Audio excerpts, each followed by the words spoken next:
Yeah, welcome back again. It's another beautiful Friday afternoon live in Ondo City on our darling segments, which we are all tagged as Unionism today, that you all have been familiar with. Last week we had our sections, which was very, very much interesting. That you are going to be benefiting from that. I should hope so. And this week again, we are here giving you another very interesting clue and segment. They're going to be um, watching and going to be learning from. And in this segment, I will just really want you to just help a friend tell a friend, because it's going to be so selfish enough. When you just only watch from your media, you just only watch yourself. Share, help share. Subscribe to our Facebook, to our YouTube channel on AYOGEN television. And help a friend to tell a friend that this segment is not just a segment you just want to overlook, like you just want to hear alone. This is a segment where you can share your opinions, you can share what is going on in the government, in the community, in the society at large. This is a segment, a section whereby every of your contributions really counts. Now, according to what is happening in our community today, when we actually regard the fact that we all know and believe to call unionism. Last week we actually discussed a particular topic which we refer to as power. And in this, just like we actually stipulated, when it has to do with power, there is this that we actually discussed, and I want you to understand. When it comes to power, there are this we know: intoxication of power, power abuse, and power are even being interpreted and segmented into sections, which we discussed last week, and that has to do with the issue of the house. The issue of the unionism, which we practice in our campuses today. We discuss the issue of the executive power, the judiciary power, and the legislative power. This is a point, a kind of attitude being given to the use of power in politics. There was a question being asked last week that we asked in the legislative arm of government and the the executive arm of government and the legislative arm of government. Which of these two parties has the superior power? When it has to do with the executives, these are elected officers that are designated responsibilities for to carry one things, issues, or the other. And likewise, the legislative arm of government, they too were also appointed. And the major aims and purposes of the legislators are to represent the citizen or the union or the student. And what are their aims and objectives? To checkmate the executives. Which means they too also possess a very supremacy power that actually coordinates the government of the day, which we refer to as union. Now, that is where the arises of the questions was actually being given a kind of a consideration view on. In the legislative arms of government and the executive arms of government, which either parties has the more superior power. And I should believe most of us has done a lot of good justice to some messages were actually sent to my Facebook and our account on different reactions and justifications on power, the usage of power in either parties. I'll be reading some few messages before we go to the business of today. But before we go further, I would like to introduce to us and as well to some of us that are very much familiar to this face on here. I am still my very self. Ade Blessing. You're very good and humble presenter, you know. We've always been talking about unionism when it comes to that. I told my last guest speaker, you know, this kind of routine, this kind of unionism that has actually built us while where we used to be in school. Now when you are being told to introduce yourself, you stand up by the speaker's appointment. Okay, who are you? Then you just say, yeah, you give every other protocols and you just announce to yourself, my name is, I still remain my humble self. My name is so and so. And this we are today. Again, I will want to like my guest speaker today to just give a very brief introductions. He's a very wonderful speaker that you are going to be enjoying his segments and sections today, which is going to be contributing effectively to what we are going to be discussing today, as we all know, when it comes to unionism in Nigeria. Thank you, my powerful speaker. Thank you. God bless you, Mr. Victor. I remember myself, like you earlier said, we are not in the system. Let me first of all introduce myself. I'm Comrade Oluwashola Ibokun, popularly and politically known as Obama. My book called me Comrade Obama because I love Barack Obama, former president of America, and I took Maybe him as share my the same mentor. surname. Okay. Yeah, of course. I took him as my mentor because I like every step was taken even before he became president of the United States of America. Thank you. God bless you. Yeah, thank you very much, my very powerful comrade, aka Obama. Before we go to the business of the day, I was actually saying I was going to be reading some comment and reactions being given by our viewers at home, according to the question we asked last week based on the last topic called power. When it comes to power, the way we use power in the system of government today. And I will be reading from here. The first comment comes from Shegun from Adeyemi College of Education. I can say to my own reaction here that the executive has the most superior power because they are regarded as the number one recognized officer, especially the president. They are regarded as the number one student in the government or in any union or organizations. I really just want to agree. Might be agreeing to that opinions. Probably my guest speaker too will be giving his own view before we go to the topic of the day. But let me just read furthermore. Another comment here and reactions states that, oh no, yeah, the president is having more superior power because he is the number one citizen of any government. Yeah, this is coming from Dari. Yeah, no, the power belongs to the Senate House, the legislators, because they make laws. They make laws, while the executives are just the implementatives of laws. They only carry out what is being given and directed by the legislators. I could also agree to that too as well. It's a very good justification. Another viewer here. This is coming from Lanray. Yeah.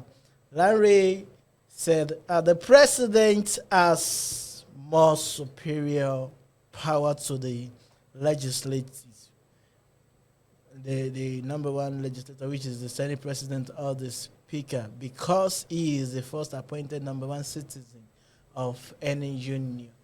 Yeah, it's a very good reactions from our viewers, and I just want you to know these two parties has their own supremacy power, because when it comes to giving justifications to these reactions when it comes to the use of power. Yes, the executives has their own power, which they use judiciary to in their own instincts when it comes to their use and the activities. They do and undo. They carry out different opinions. They are the one that execute every project. They execute every concept idea they are having in mind. So it's a power. The legislators might not be able to do without them, especially when it comes to the treasury aspect. The executives actually handle the treasury of any union organizations. So putting that in mind, we can always say. But likewise, I want you to also understand the fact that the legislators, they make laws. Yes. And in any organizations, everybody is not above the law. And someone who actually makes the law can also be regarded as the God of law. Now, from my own view, and when it comes to the making of law, stipulated laws that actually controls or regulates the activities or check and balances of the house or of the executive activities, then we can say that yes, they exhibit a certain supremacy of power. So we can as well say that the legislators too has a very larger percentage of exhibition of power, and maybe I will be directing this to our guest speaker before we go to the business of the day. In your own view, what can you actually say of the deals? Which of these two parties has the most supremacy? Like the executive, it's not even restricted to these two parties, but we mostly concentrate judicially. We mostly concentrate on these two concentrated power.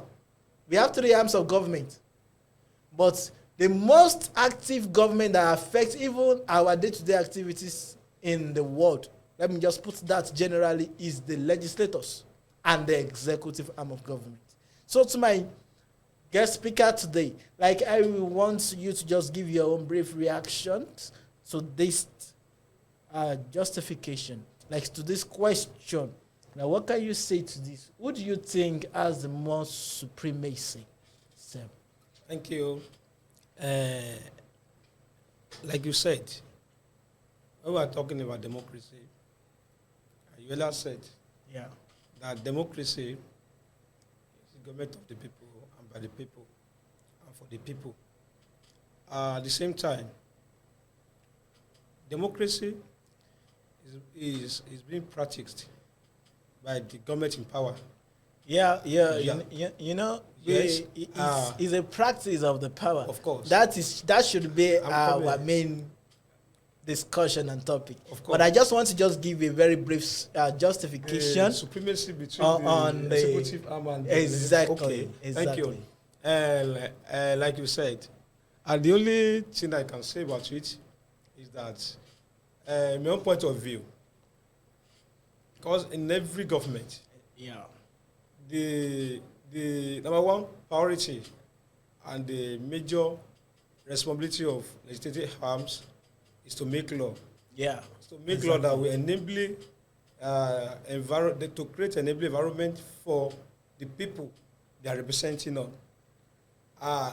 The mosques, the people they are representing from their constituency. Exactly. Because politics is local. Yeah.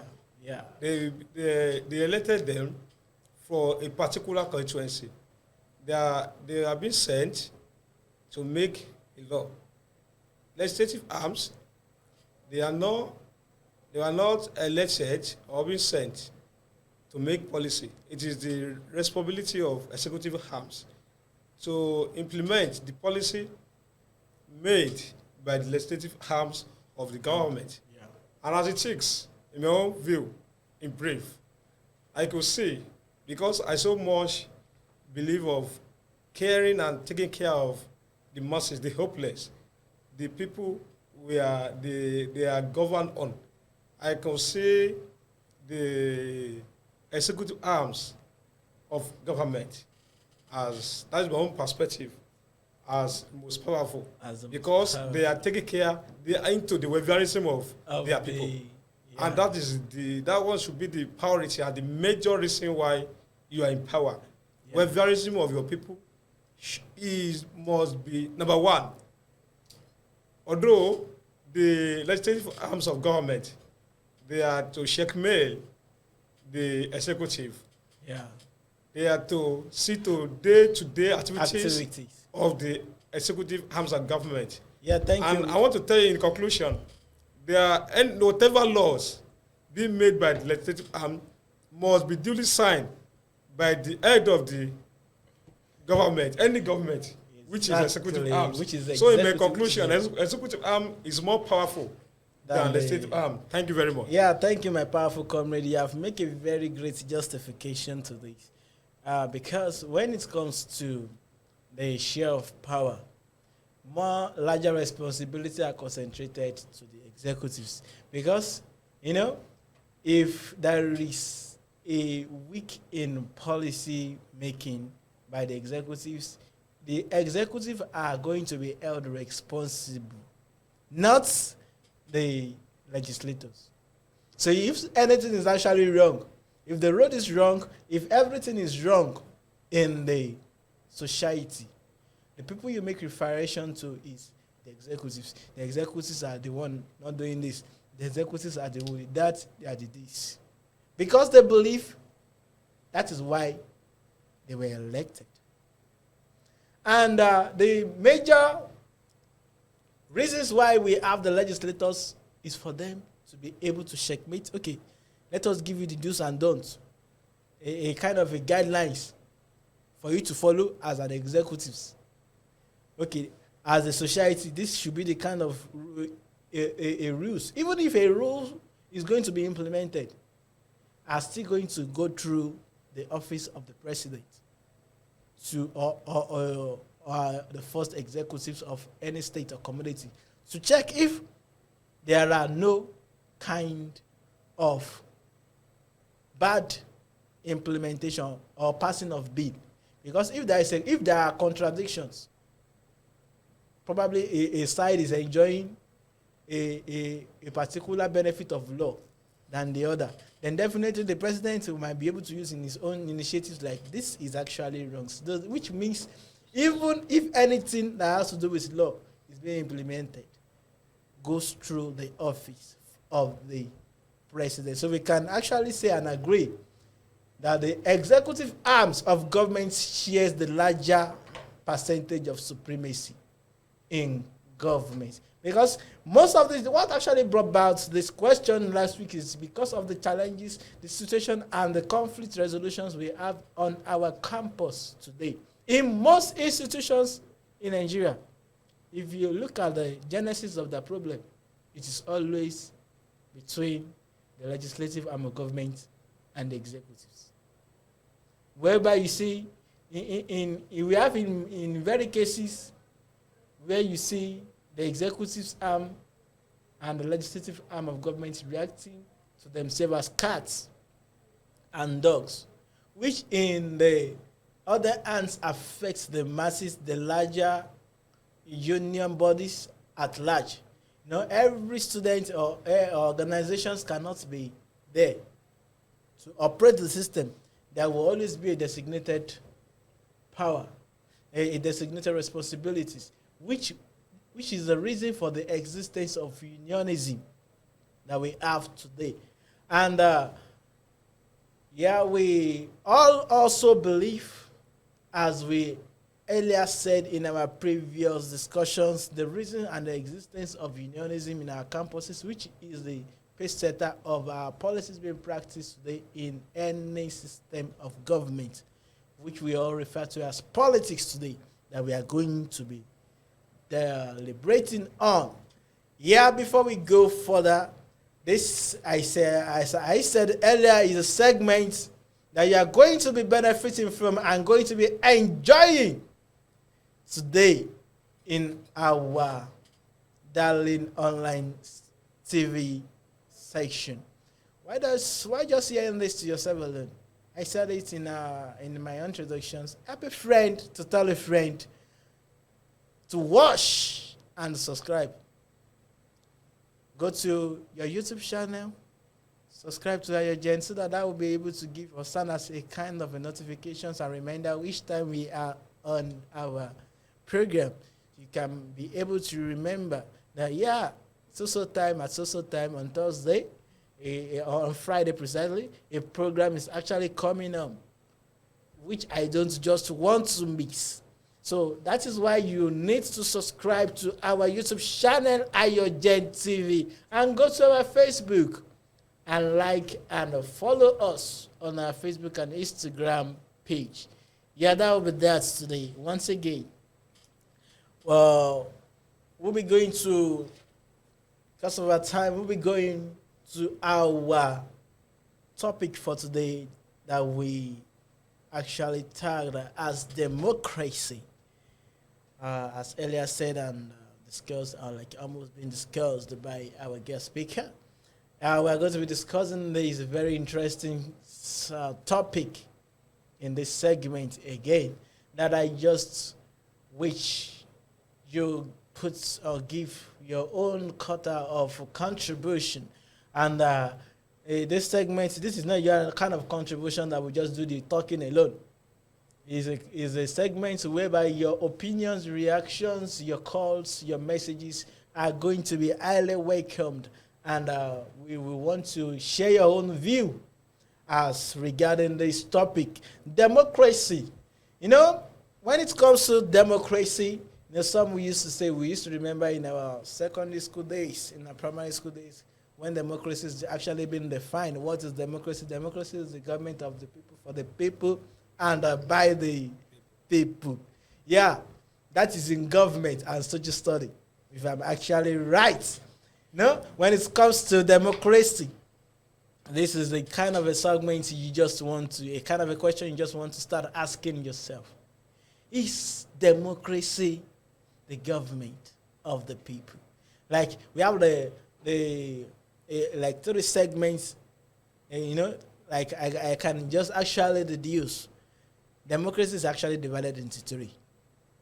If we all agree, like democracy is the government of the people, for the people, or by the people. Now we can just start dividing them. Is it democracy is the government by the people, for the people, and of the people?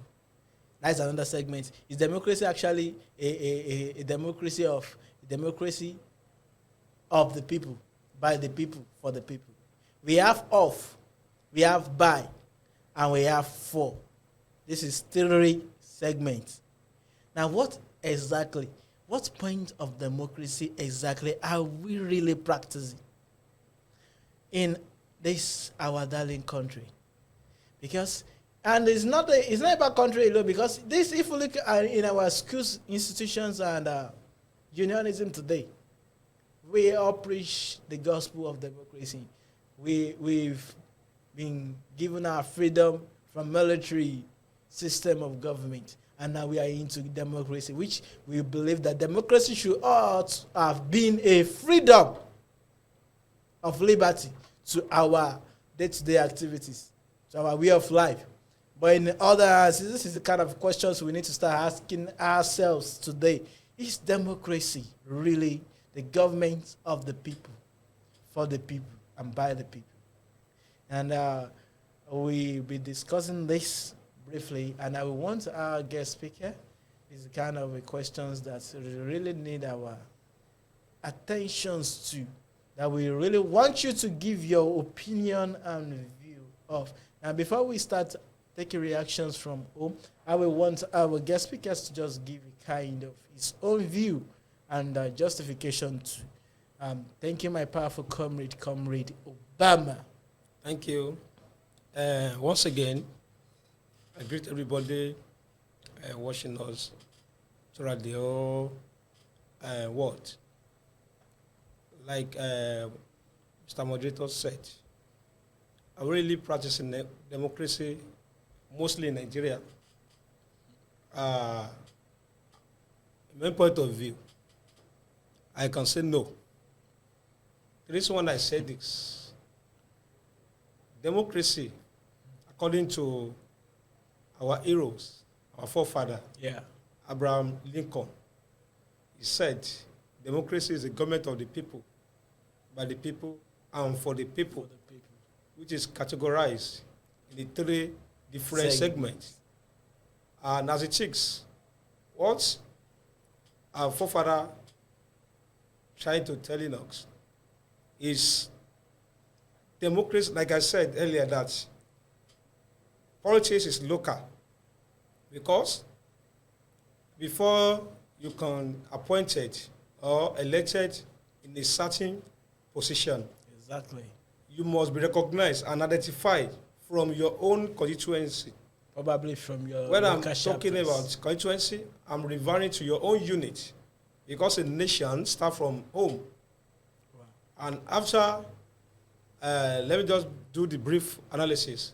From home to street, and from street to a unit, and from unit to a ward to a local government to a state, then from state to a nation. So when we're talking about democracy, democracy starts from home. And democracy entails integrity, point number one. Then, point number two, in democracy, there must be a fairness in democracy. That is why I said that in Nigeria, democratic system of government, the two things I mentioned has been dead. In democracy, we are practicing in Nigeria. That's why I say we are not practicing democracy in Nigeria. Because if we are to look into it critically, democracy, if you want to practice a real democratic system of government, you must believe in your people. Before you could embark on any project, you must first of all go back to your people. What I mean by go back to your people, I'm talking about the public opinion. Of the Because people. from public opinion, you will know exactly the needs of your people. But in Nigeria, it's very funny and it's very unfair. In Nigeria, you will just see in a particular a place whereby they need water. You just woke up in the morning, you discover that they have brought electricity. Because why is all those things happen? Because there's no fairness in democracy we are practicing in Nigeria. Before we can practice a good democracy in Nigeria, we must respect the masses. While respecting the masses, we will imbibe and inculcate and respect public opinion. In Nigeria, is a country whereby the government of Nigeria, they are not respect the opinion of their people. Because when we are talking in a democracy system of government, masses are very, very powerful than those who are governed, who are in governance. Let me put it that way. Masses are very, because they are representing us. Exactly. They are determined on our own destiny. Our destiny is in their hands. They can do and undo. But in a fairness, the governors must respect the people they are governed. That govern there is a true entity. Exactly. Governance and government. We don't have true governance in Nigeria. On this note, this really affecting democracy system in Nigeria. Before we can have a good and a formidable democracy in Nigeria, the people, those who are in power, who are representing our interests, must respect the opinion of the masses, of the people they are governed on. They must respect the public opinion, number one. Number two, before we can have a true democracy in Nigeria. I used to say something before you can say, okay, oh, somebody should go and go and representing our constituency. You first of all, let us first of all sit down and checkmate his attitude, his characters, because before you can present anybody to representing you in governance, you must know that that particular person, the person in question, should be a man of integrity. Definitely. Should be a man of a good characters. Even before he's going to representing a particular set of people or a particular constituency, you must first of all know his impact in his own local environment. Because there's no way you could go to America, you go to London, you are still coming back home. Exactly. Because you are representing your people. Yeah, those in Abuja, they are not representing Abuja. They are representing, for example, now in Ondo Federal Constituency, we have Ondo East and West. Our MHR, our Ebu MHR, is representing the interests of people in Ondo East and Ondo West. Yeah. Our distinguished senator representing Ondo Central, they are representing the people of entire Ondo Central in Ondo State. So before those people could do anything, they should be able to respect the opinion of the people they are govern, they are representing.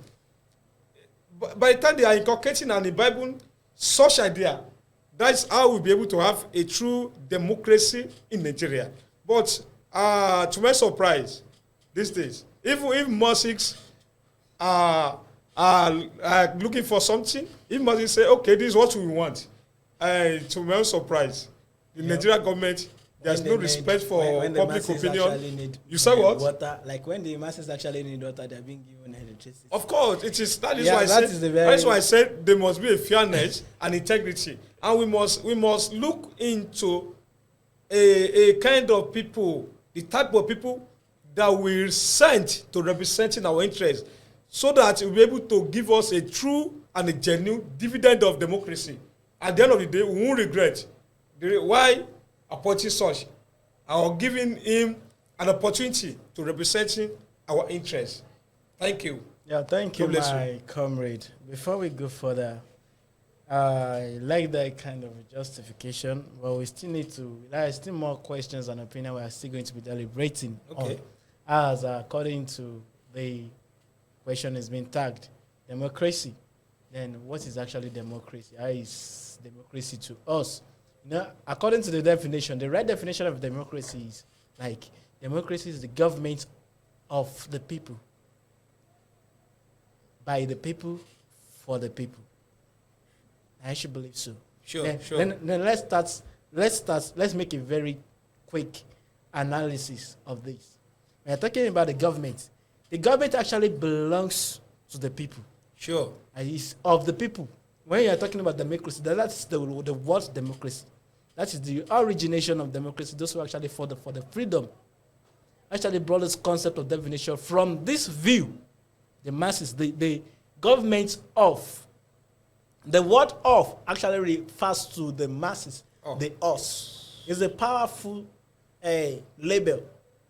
Now, when you're talking about the us, the of, then is this government really been established to the of?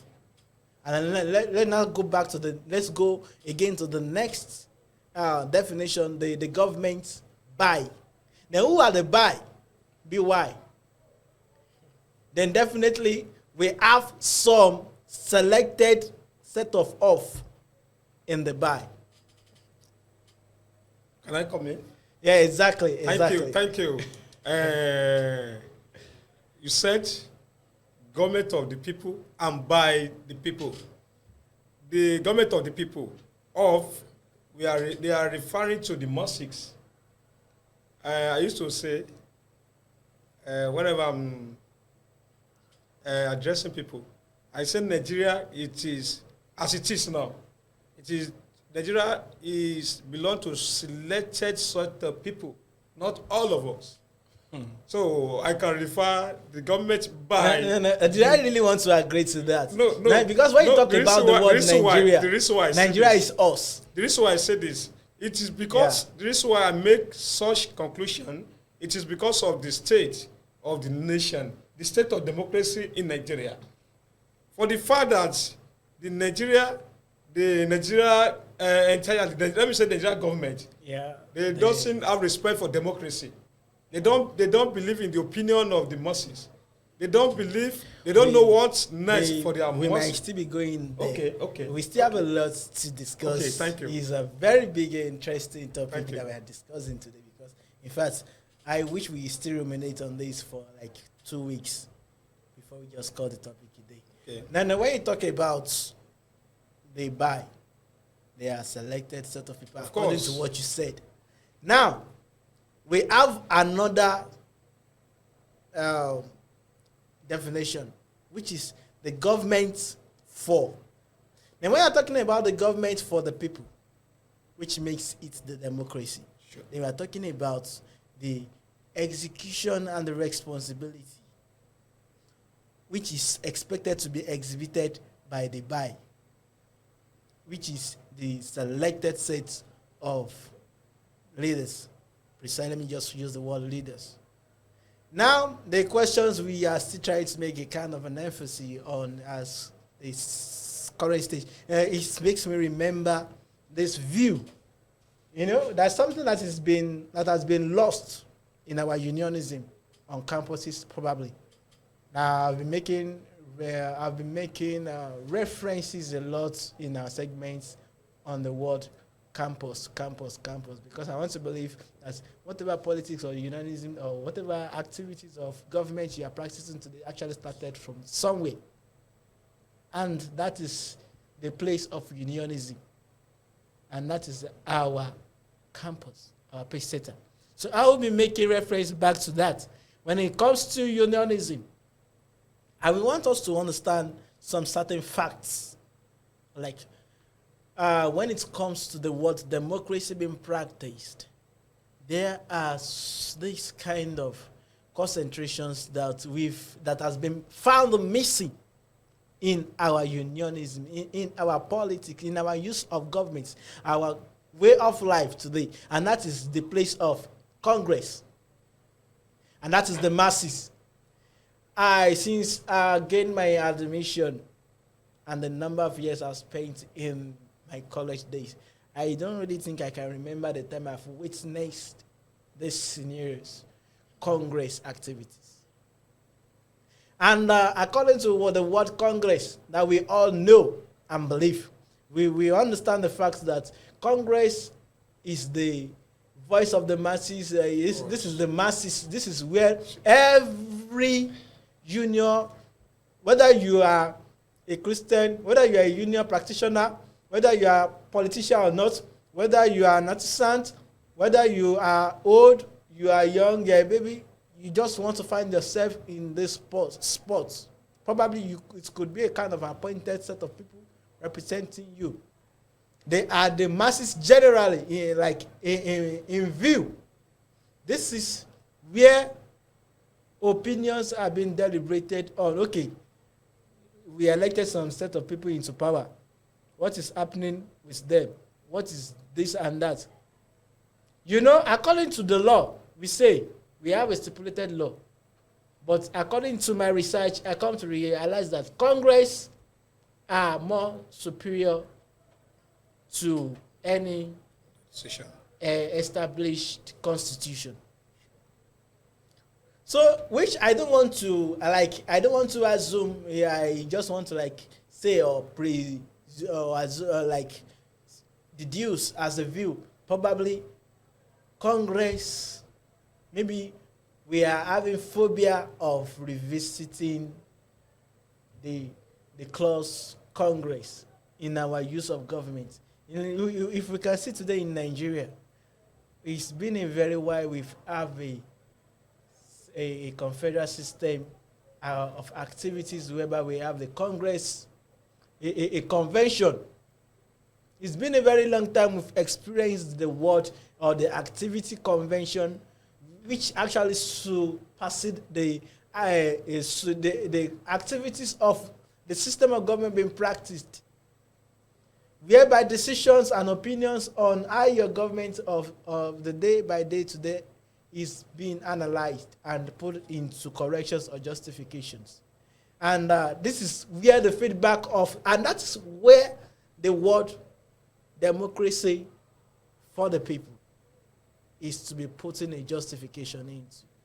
Now, I still wish my guests to give a kind of reactions to this before we now go into conclusion, like exactly what is our view, what is this so-called democracy we are really practicing in Nigeria? What's the way forward? How do we go about it? Then how do we resolve this definition that has been given us or bothering us a lot, has been causing a kind of issues, Bamisi Omioto politics that we are practicing in Nigeria?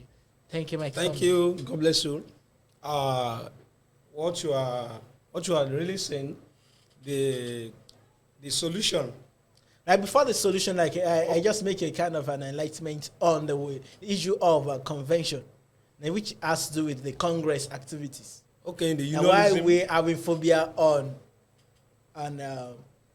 constructing or revisiting or making references back to our Congress activities, because we hardly see this being operated, even on campus. It's been a very long time you see people or unionists or segments or sections going into Congress, because they are always having a fear of what is going to come out of this Congress meeting. Thank you. Like I said earlier, that a good leader, both in unionism or in politics. Exactly. Because unionism is a factor in politics. As it is, as a good leader, is one of the major factors and characteristics of a good leader. A good leader must respect a decision of the Congress, because they are most powerful and their decision is the superior. Because on this note, when if a good leader allowed their people to make a decision of their needs, of their choice, I think you have a very nice and a well-established democracy system of government in practicing within them. Yeah. Then secondly, and as a good leader, it's a very, very expedient and very, very important for a good leader to give a feedback for their people. Because you are representing their interests, they must know your activities, a day-to-day activities. You must be able to tell them how you are running the activities of the government. You are governed on them. That's the reason why Congress is very, very essential. Exactly. Very, very essential. We actually find this missing. Very, very. The reason why some of the leaders, let me say most of the leaders were afraid of Congress is because they are bad. Because what they are doing is wrong. They have ruined the system. They have destroyed the system. So they don't want their people to know what is going on. Then secondly, the reason why... Maybe before you just continue, I'm not conclusion. Let me say this. I'm sorry. Let me say this. The reason why, once again, they are afraid of calling for Congress, because some of the Nigerian leaders, they don't want the children of mosques, the children of hopeless, to really know what is going on in the system. Exactly. They believe to empower their children alone. Because when they call for Congress, the mosques and the hopeless, they won't be able to know what is going on, or the particular employment is on grant, the particular employment is on grant. They won't be able to have access to a loan that will turn their life to a better. So they prefer to sabotage the effort of the people they are governing on. They prefer giving excuses upon excuses. This is why they won't be able to call for Congress. I personally, when I was in the unionism, I do call for Congress every month because I like people's opinion. And like at least when you are calling for Congress, be able to meeting with your people. You remorse them. You know what they want, what they don't want. You know what their problem. You know how to solve their problem. Then this thing we give you very easy way to run your activities in the governance. Thank you. Yeah, thank you, my powerful comrade. You know, we were making a kind of deliberation on the use of Congress activities and power, and you've made a very good reactions to that, and so our viewers at home too. This is a very segment you just need to bring in your reactions, your views, your contributions are very important to those of us just joining us. This is AYOGEN online television. You can subscribe to our YouTube channel or follow and like our Facebook page, AYOGEN television, whereby your opinion as what is going on in the government can be recognized and viewed for the world to be able to see and make a little adjustment and corrections about. You know, one of the things our guest speaker is actually saying, Congress activities is for you to be able to understand the kind of feedback in the system of government, and for you to be able to understand this is how far we have gone. Okay, what do we need to input? Let's do this.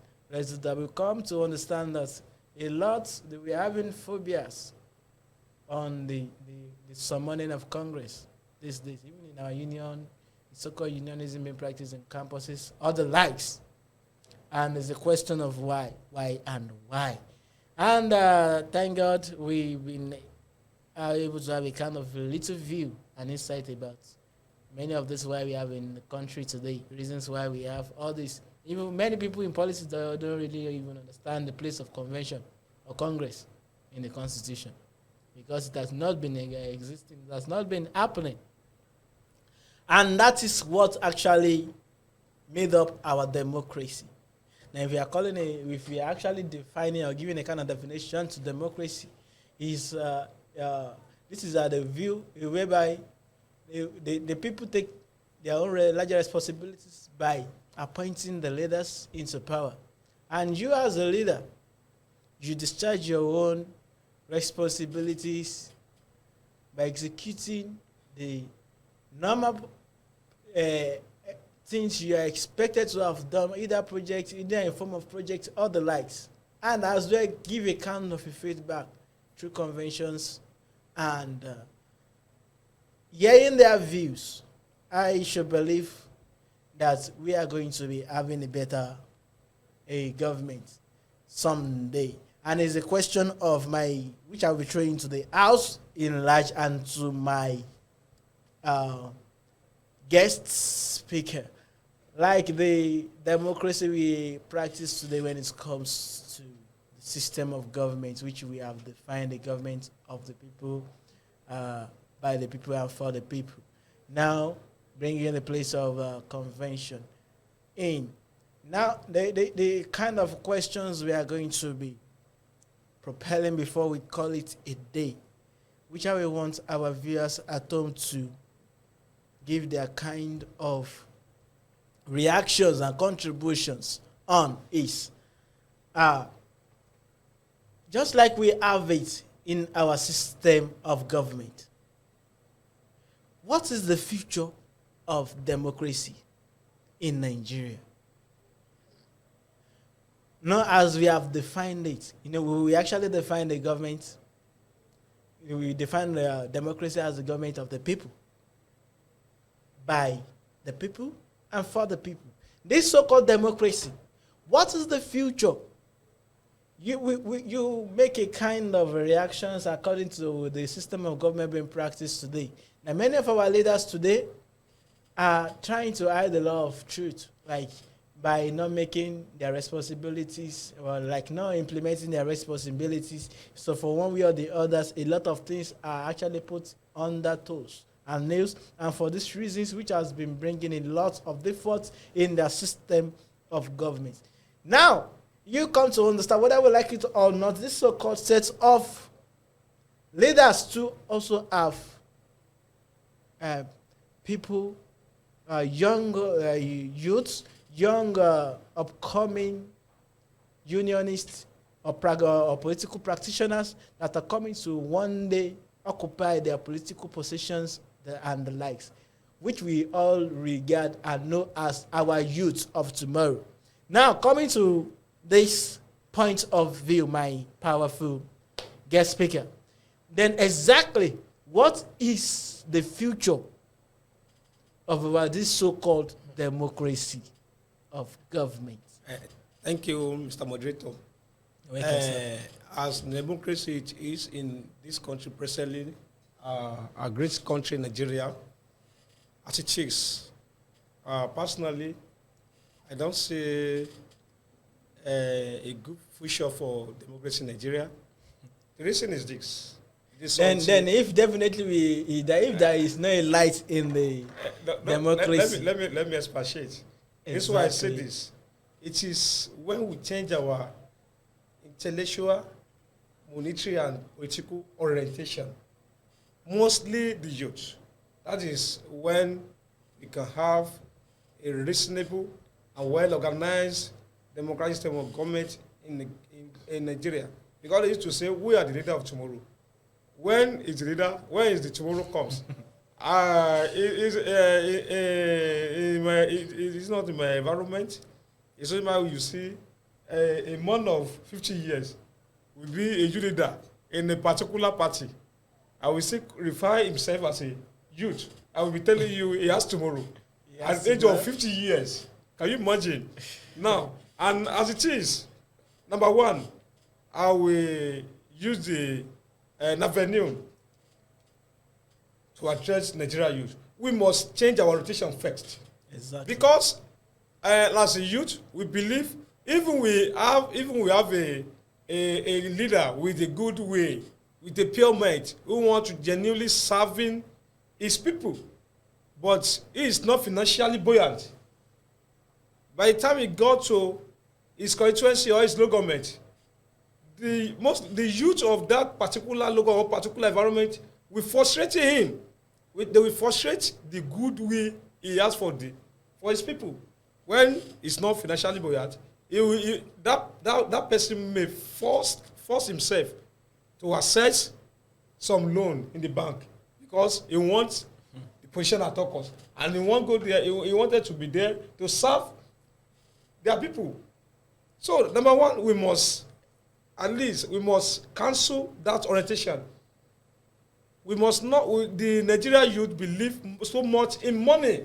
They've turned politics to money. If you don't have billions, you cannot vie for any reasonable political offices. Even you have a better way or good way or pure mind to deliver for them. So we must change that orientation. Then number two, this thing also happened in Nigeria. In Nigeria is a country whereby you have a medical doctor as a minister of agric. Can you imagine? How could you expect such person of agriculture? Of course, how could you expect such person to deliver for his people? Is in the same country we have an academician being the minister of aviation? Can you imagine? How could you expect him to give a genuine dividend of democracy to their people? Because the field is being appointed into is not knowledgeable about it. So it is, number two, we must get the finger, let me say we must get the right peg in the right holes. We must locate technocrats that will change the system. The Nigerian government so much believe in buffoons. They believe in those. I'm not sorry. Exactly. Most of our leaders, they have nothing upstairs. They are using analog intellectual capacity. They don't have nothing. What they are doing, they don't really understand what they are doing. Even they don't really understand themselves, talk less of the system they are governed on it.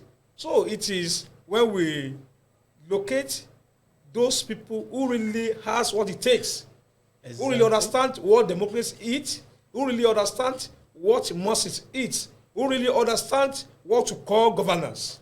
That is when we can have a sustainable and a substantial democracy in Nigeria. Then the number 3 thing, the mosques also needs to change their orientation. They used to say there is organ in the land. And I used to say, the token you collected during the electionary process will not change the system. We continue worsening the situation because a situation whereby a particular person accessing a banking system, acquiring billions of naira to attain a certain position, and you are expecting such person to deliver for you, it is capital no. Because when he got to the office, he will first of all service his loan he obtained from a banking system. So let the masses change the rotation. Let us go for the best. Let us go for the God-fearing person, a God-fearing leaders. Let us go for a man of integrity. We know it within ourselves. If the 5 friends, they were moving together, they know the best among themselves. They know who is really, they know the bad type, they know the good type. So we should locate the bad type, the good type within ourselves to representing us. That is when we imbibe these 3 points. 1, eradication of monetary aspect in politics. This one will stabilize and standardize democratic system of government in Nigeria. Then locate a God-fearing human being, a person with integrity, a person who believes in masses, a person, a good leader who will know what really people really passing through, who know the pains of the masses. It is when we put and elect or vote for those people in power, that is how we can enjoy democracy in Nigeria, and that is how democratic system of government can be stabilized in the nation. Thank you. God bless you. Yeah, thank you, my powerful comment. I'm very, very much happy with the reaction you have actually given us a justification to the question, democracy, the future of democracy in Nigeria. Because of our time, we are far behind the time. We'll be calling it today. And before we go, we'll just want to put a kind of a piece of advice to the viewers at home. Just like we have stated today, democracy actually starts from me and you. For which to have a very good future democracy, let's try and work on ourselves first. Be transparent, be good to yourself. They say, the quote says, and I say, like it is always good to be good, and it is always bad to be bad. It is not bad to be good, and it is not good to be bad. Sure. Yeah, once again, I will want my guest speaker to just give his introduction again for the viewers at home to be able to have a more familiarity. And so we call it a day in this segment. Thank you. Once again, I hope the viewer really enjoyed the illustrations. Remain my humble self. I'm Comrade Oluwashola Samuel Ibukul, popularly and politically known as Obama. Part of my antecedent, let me just mention one from my previous antecedent. Okay. Because I'm the son of the soil of Ondo Kingdom. Wow. I'm the former national president, Federation of Ondo Ekimogun Student Union. Wow. The mother body of a association piloting and governing all sons and daughters, the whole world, in abbreviation for EDSU. Wow. Thank you very much. Thank you, my powerful guest speaker. That is a very good introduction. And once again, my name is Ade Omade Blexit on your darling online television. And that is AYOGEN. Continue to watch and subscribe on our YouTube and follow us live on Facebook and our Instagram page. Same time, we're going to be calling it a day again. We meet again same time next week on Friday. Do have a blessed day ahead.